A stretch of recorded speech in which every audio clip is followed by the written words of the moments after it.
Now let's explore the line space further.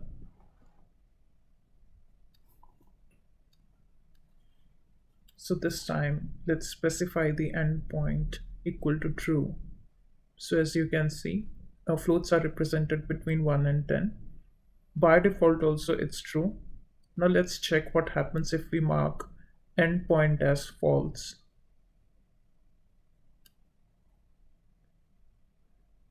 So now let's execute this line.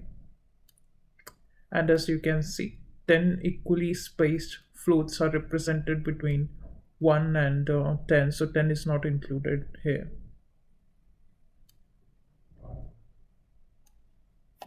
Now let's explore another argument. So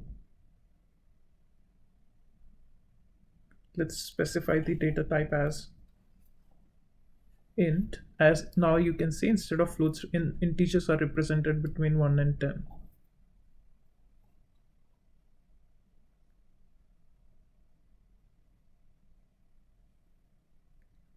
So in red step, let's specify it as true.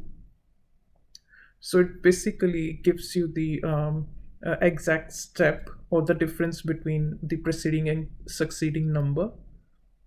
By default it is false. So if we specify true here, so we get this step as 1.0. That's the difference between 2 and 1, 3 and 2, 4 and 3, and so on.